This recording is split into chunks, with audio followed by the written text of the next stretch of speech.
everything school should have taught you in one place. With a property portfolio of over 17 million and an accountancy firm of over 16,000 clients, as well as being an accountant to some of the wealthiest people in Australia, Jeremy Iannuzzelli will be sharing his lessons on everything school should have taught you so you can build the life you want. Shanil, thank you very much for joining us again today on What School Should Have Taught You. We're going to talk about property contracts, short, sharp and sweet. I want to get our viewers and listeners 6 things that they need to know when identifying and reviewing a property contract. I know myself, I kind of hand my contract to the solicitor and give them all my faith that they're doing the right thing, but I've never actually asked my solicitor the questions that I really should be asking. What are you looking for? What things do I need to be looking for, especially if I want to do my own pre-contract review? And I think it's so imperative that we always try to understand a little bit of what's going on. So at least we know for next time that is that property a yay or a nay? And that's before we give it to our solicitor, before we spend any time and money getting a contract review, that we can kind of vet these things ourselves. So Shanil, thank you once again for coming back on to What School Should Have Taught You. Thanks, Jeremy. You give me heartburn, mate. You remind me of someone who rocks up to an auction blind with a lot of cash and just bids the highest number and signs whatever's put in front of them. I cannot confirm or deny that I've done that in the past, but thank you. So Shanil, I'm going to let you kind of kick off with the first of 6 things that we need to be looking at. Jeremy, number 1, really important, is the purchase price. You need to make sure that the number on the contract is a number that you've agreed to pay. I think that's probably been done many, many times. Even though I've had contracts, I've negotiated a price of say 600 grand and got to the property contract and it was 620 and spoke to the agent. Oh, sorry, that was a contract from another person. So, yeah, purchase price. It needs to be correct. It's probably a nice, easy one to check off. And number 2. The deposit amount's got to be correct. It's not always 10%, but agents put 10% on the contract.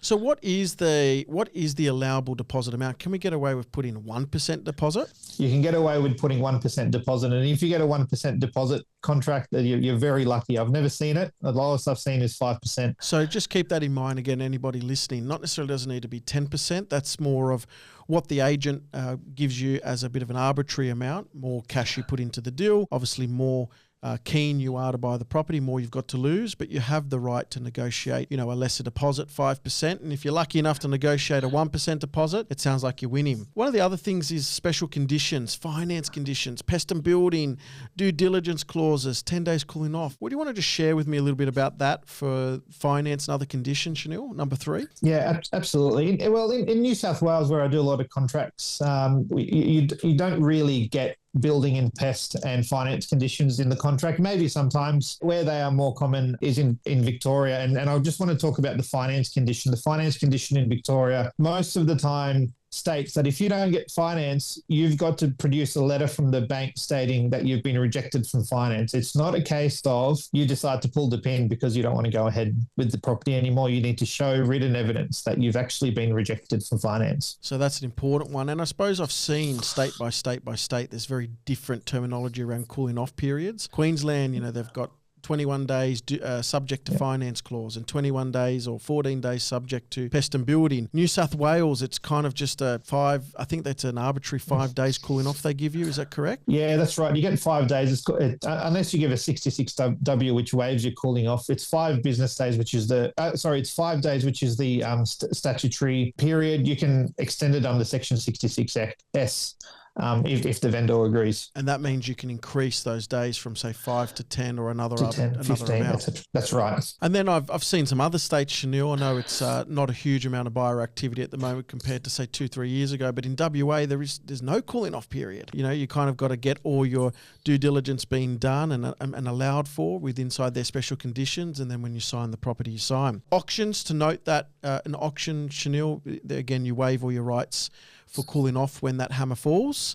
So guys, if you attend an auction like I have, bidded without any finance approval, make sure you got to get everything that you possibly can to be done correctly and in the right time, because once that hammer falls, that's it. That property is yours. You've got to make sure that you settle inside the stated period of time. Number 4, Shanil, settlement terms. Again, 30, 60, 90, 42 days. What's our What's A, our standard settlement period, and B, can we negotiate that to be shorter or longer? Yeah, absolutely. I mean, the most common settlement period I see is 42 days. That's stock standard. What's that? 6 weeks. I'm starting to see longer settlement periods. Buyers are getting a lot pickier about the properties they're choosing and the state that they're in. They might want the vendors to fix, the crack in the brickwork, anything that the building and pest might have picked up. They want those things rectified, and vendors are usually happy to do that, and also provide 56 days, 60 days, 90 days to allow them to do that. It also gives the vendor an opportunity to buy their next home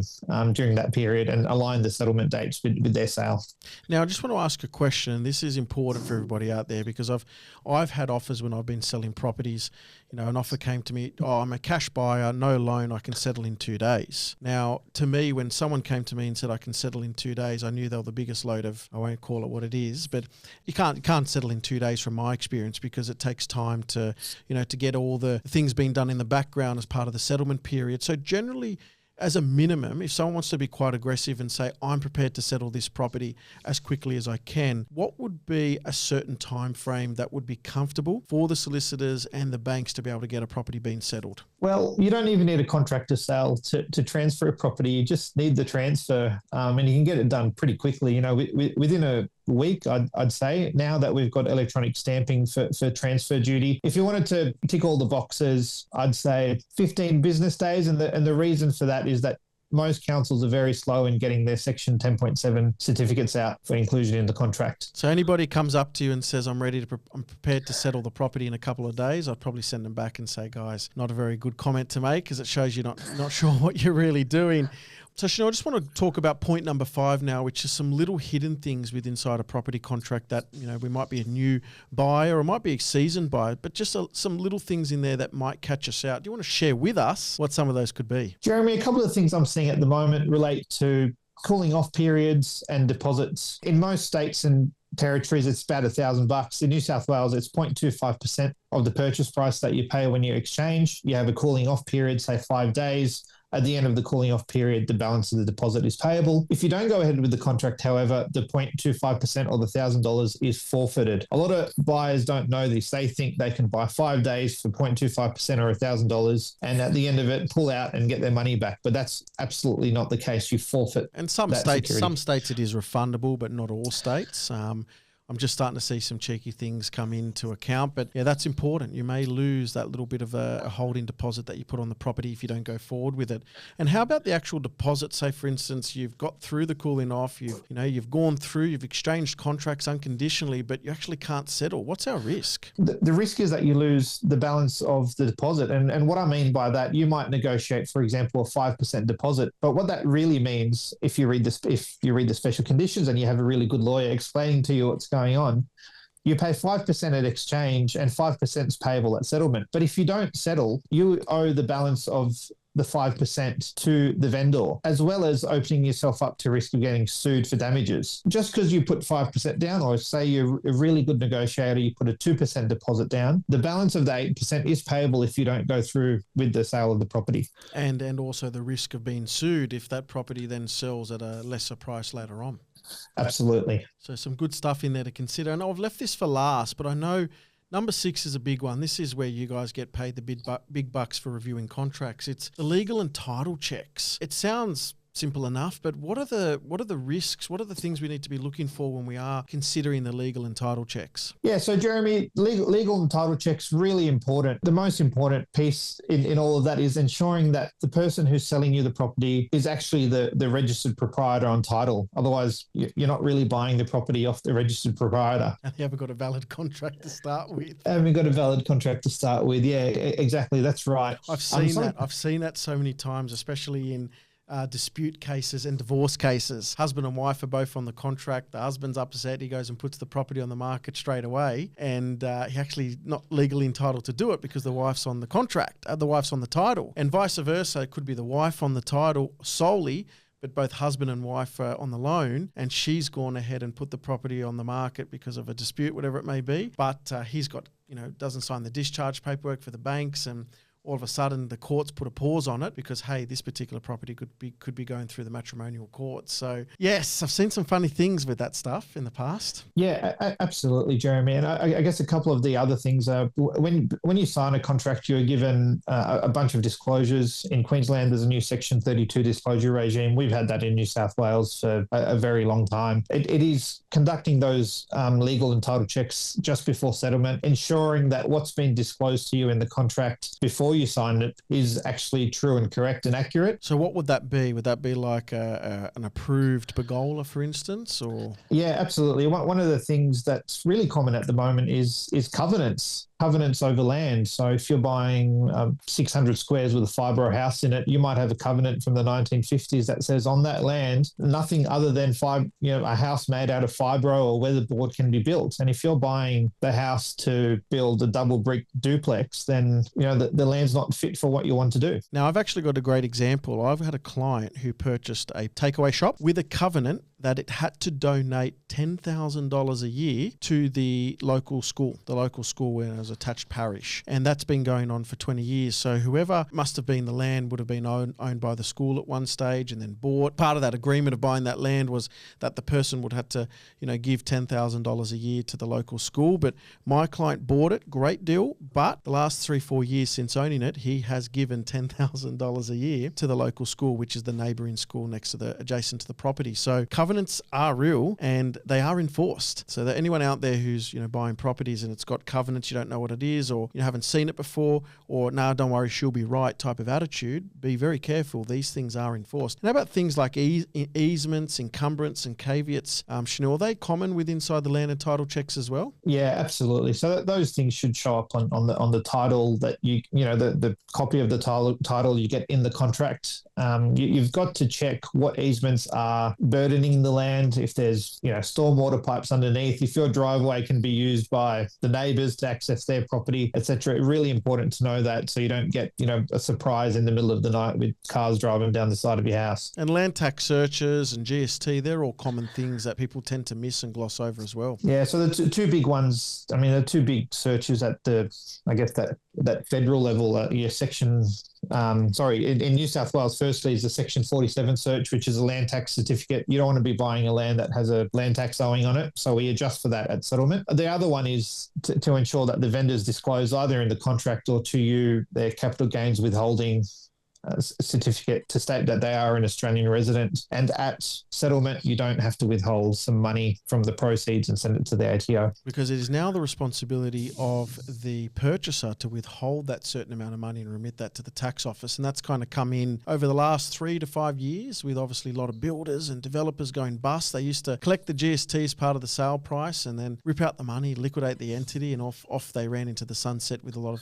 hard taxpayers' dollars. So that's something very important. So if you've sold a property in the last couple of years, you've had to speak to your accountant or get a foreign resident clearance certificate, capital gains clearance certificate. They're all normal things now. That's all going to be part and parcel of the actual settlement process because important that people aren't running away with tax dollars that they should have paid. One of probably the last things that I want to bring up, and this is not so much a legal thing, but I'm starting to see it more and more often, is title insurance. Title insurance, I'm on the fence about it very openly. I think sometimes it's a great thing and sometimes I think it's a bit of a waste of money. But if I'm buying a property and I'm uncertain about its boundaries, any illegal building works going on, unpaid taxes, rates, I'm iffy. I'm iffy about what I'm buying. Then title insurance might be a really good insurance to purchase because if the boundaries are wrong and you thought you bought a property that was 600 square metres, it's been disclosed as such, but really it's actually 550 square metres, and that's when maybe potentially title insurance will kick in. Again, any illegal building works, if it's a 1960s Campbelltown home, it's southwestern suburbs or a high set in Deception Bay. Uncle John's owned that property for the last 50 years and you can see that it's been built with fence palings as opposed to, weatherboard, then it might be worthwhile to get title insurance at that point because you'll see there's a lot of sunroom conversions or pergola conversions into sunrooms and bedrooms, which may have not been council approved. A lot of outhouses. If the granny flat looks like it's been built with a lot of building materials from different building sites, then that's probably something to look at as well because they're very costly things, especially if the council orders you to rip it down. That's where title insurance will kick in and be able to give you that, that little bit of remuneration to cover that cost. Thank you very much for giving this that high level summary in such a quick time. But, those 6 things you need to consider, finance conditions, settlement terms, deposits. You've got to take into account covenants. You've got to take into account clearance certificates, potentially title insurance on the property if you're feeling very iffy about the contents or the buildings on that particular block of land. These are all things that you should be looking at. GST, land tax, are they charging land tax? Because often, people do make mistakes in the professional realm. We need to make sure that before we're sending a contract for review, we're giving it a bit of a once eye over, because that will determine whether we do send it for review or we just pass this property on. Very important, once you've gone into these contracts and you've unconditionally exchanged, meaning that the agreement's there, you need to ensure that all these checks have been done prior to that, because it's very, very difficult to start amending a contract after the cooling off period or the due diligence period has expired. Once it's expired, you're committed. That's it. All bets are off. Got to go through with the actual property purchase itself, or face some severe consequences from a financial perspective. You can visit Shanil at runnymedelawyers.com.au. Get in contact with him if you want some help regarding your property contract. Shanil, thank you very much for joining us once again on What Schools Should Have Taught You. Looking forward to creating some more episodes with you and digging deeper into all things related to legal and property. Thanks, Jeremy.